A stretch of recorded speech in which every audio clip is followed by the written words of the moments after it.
Hey guys, Youngblood with you for another episode of The Inbox. Starting off with a question from It's Oddball, saying, I'm just getting into the swing of Star Citizen and had a question. How big is the Star Citizen universe supposed to be?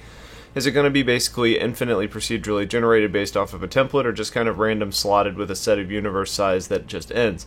I'm talking about long term, by the way, just interested in knowing if these systems and planets will be formed organically or put together by the developers. So the plan overall is to really have these things kind of be done in a combination of things. I think they have some procedural generation tech that helps them speed up the process of doing creation, but that doesn't necessarily mean you're going to step foot on a moon that hasn't had like an artist or a developer involved in it at all. Basically, they want to have the input for what it does, but use the procedural generation to help make things happen a little bit faster. They've done some like specific, I think it's called the planetary tech, which actually helps them kind of be able to set some thresholds for what they want to see out of a planet, and that's based on design and what their lore teams are coming up with, and then they try and create it using their internal tools to give us what we want. So it is going to be a total, I guess, there is a finite number of systems that you're going to be talking about. The number right now is 100 is what they kind of threw out there. Not necessarily what we're going to see at release, but they're going to kind of build their way up to that. If they have time, they have resources later on down the line, they may add more, but the number's never going to be infinite like you may see in some other games. ZK says, STL, do you think that they'd create a modular unit for the Cutlass Blue that would provide more habitation space at the expense of less cargo capacity? I'm thinking that we're going to see some relatively good flexibility on the interior of these Cutlasses. I think if the actual module place in the interior is there, it's going to let you kind of put in what you'd rather want. So like if you would rather, you said Cutlass B, so I guess it could be black as well, but I think this applies to all of them. I think you're going to have specific areas to where you can mount things, and like instead of in the Cutlass Blue, if you don't want to have the the holding cells, you could maybe put in like a bunk bed or something like that. I haven't seen enough of that, and I don't know if we know what we're going to have as options, because a bed all of a sudden provides a gameplay implication for others in your ship, and that becomes a balancing question. You've got two beds in your ship, people can log out and kind of come back in from that position. Do you really want to be able to have the option to do that for 3 people, 4 people, 5 people? I don't know if they want to give that flexibility or not, because I think that kind of provides some trade-offs as far as the value of the ship and what you're getting out of it and what they want it to be. So my gut says yes, you're going to see something that allows you to do that. I'm just not 100% sure. Patrick Fluke says, hey Youngblood, do you think the Gladiator is still in a good place? I still have one from back in the olden days, and we have since gotten many torpedo-carrying ships. Yeah, I actually really like the Gladiator. I think the Gladiator is it's a decent speed, relatively agile for a ship like that. It carries a good number of missiles, and I think that's where I think you kind of get into some of the benefit of the Gladiator. It's kind of a combination of a torpedo boat and a missile boat. You get the flexibility of really carrying either one. And I think that's something that's nice because you can kind of kit out to the type of mission that you want to take on. I think range is probably going to be the big trade-off for that ship, and durability isn't great, but it is a small ship. I mean, it's basically the size of a Hornet, a little bit bigger than that. So it's not really that much. As compared to the other torpedo ships, it's smaller. Now, you're never going to be able to bring out a Gladiator and say you're going to do the same amount of damage that you would with like a Retaliator or something like that. But you also got to remember you can fly a Gladiator by yourself. You probably want to take more people along if you're bringing a Retaliator.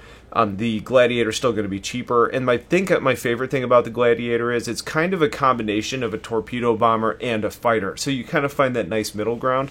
While it's going to be outclassed in maneuverability and speed by dedicated fighters, it's not that far off either. So I think it's a well-rounded ship, and I think it's one I'm excited to see, come along. Up next is the Canadian Will, replying actually on the last video in regards to doors, says, you can't get in from the sliding doors. They're a rapid exit option. Why would you want them for a medical ship?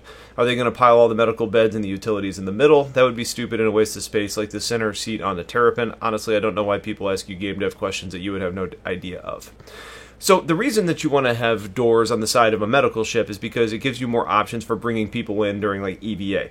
So if you're talking about doing like a search and rescue mission, which the Cutlass Red is a search and rescue medical ship, a ship is like destroyed and people are floating out in the atmosphere, being able to fly up sideways and just pull them right in a side door instead of having to bring them up the back ramp provides some real value, especially when you start talking about the speed in which those side doors are currently opening.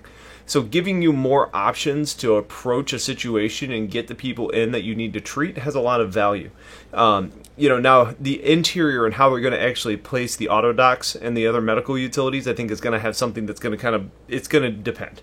Is it going to go exactly where the cargo locks are, or are there going to be other mounts that are going to be present in that ship where you can place some of the modules that you want? We don't really know that part, but I think just speaking to the doors, there's a ton of value in having doors on the side. Maybe not so much on planet side, but most of the time I think is going to be spent in space, and that's where you're going to have some real value to it. As far as people asking me questions, that would be really dev-related questions.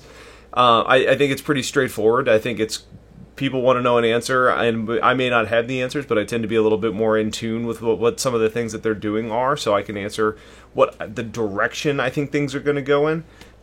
Doesn't always end up being accurate, but I'm right more often than I'm not, so I can see why people are doing that, because it's hard to get an answer out of the developers sometimes.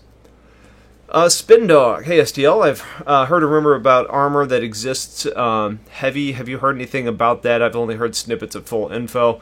Also, how do you think a person running a Herald will be the most successful in the information brokering? So your sentence is a little broken to start with. So I think you're talking about heavy armor, or like Titan armor. And essentially what that is it's a set of power armor that a player can get into. And we've actually seen some kind of development in regards to the artwork that they're planning on using. And I think we were still supposed to have a competition where people are designing it as well. But basically, it's a set of armor that you can get in. It's basically like a miniature mech suit. You can carry heavier weapons on it. You can take more damage because you're heavily armored. And basically you can move around. I'm expecting you to be relatively slow, but a menacing presence. I think you're going to have to watch the batteries on them to make sure that you're continuing to have enough energy to move and get back to recharge. Some ships like the Retaliator dropship module actually have power armor charging stations. So I think that's kind of what you're referring to. But that's really about all we know at this point. As far as one person running a Herald and information brokering, I don't know. I think it's one of the cooler aspects of the game, but one of the ones that we're not really super, informed on. As far as the Herald, one of the main benefits is you're actually able to kind of keep your data stored on those external, secured drives, to where you can actually just take them off and hand them to somebody, and then they own that drive. It's almost like a cargo in a way. But it's also encrypted and you can destroy it from the inside of the ship. So I think that's something. But as far as like the overall gameplay, it's going to be tricky. You probably don't want to be detected, so you want to sit there. You probably want to power down your ship as much as possible to keep your signature nice and low, while using the array to kind of passively collect information. If it's about like hijacking somebody's ship, maybe getting somebody when they're actually occupied with another task. For example, if somebody's mining, you may be able to tap into their systems and then determine what other areas you could go to, or maybe they've discovered these areas where there's good mining resources, and then you sell that information to another person. So I think there's a lot to come there. But as far as actually selling the information, there's probably a lot of people that want to buy it. Individual players, there's going to be UE officials that want the information. It depends on what you have, and then it's about finding ways in-game to actually make a profit off of that information. Philip Sparrow says, hey mate, do you think I could dur up a Max for more cargo or parking, or will the Lancer become a 2-tier ship with Lancer and Max versions? That's actually kind of what I'm planning on doing with my Freelancer. I'm planning on upgrading it to a Freelancer Max, then I've got myself a pretty decent smaller size cargo option for a ship. And then what I want to do is potentially slap on some kind of like exploration utilities, and then you've kind of got yourself a longer range, more capable Explorer.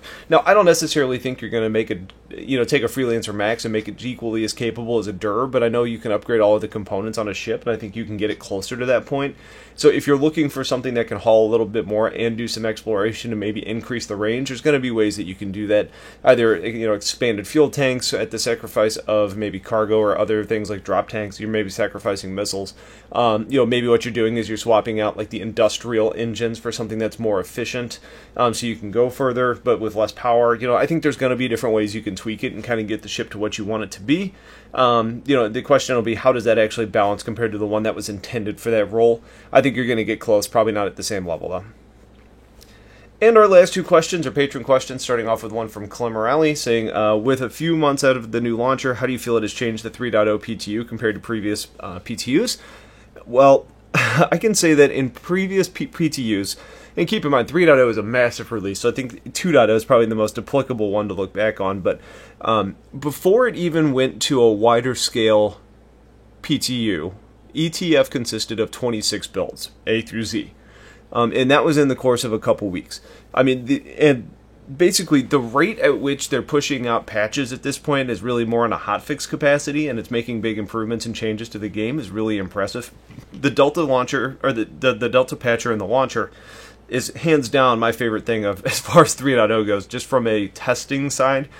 Because it does mean that they're not having to sit and wait, because they want to be cognizant, right? They want to put out as many builds as possible, but if it's only fixing one thing, they don't want to make somebody have to download a 23 gigabyte patch again, because there are data caps in places, and it takes a long time to do that for some people. So I feel like Delta Patcher allowed us to get through Evocati into a wider scale PTU much faster, because we were able to get those changes in place that may have taken 2 to 3 days. All of a sudden, we were getting an update every day.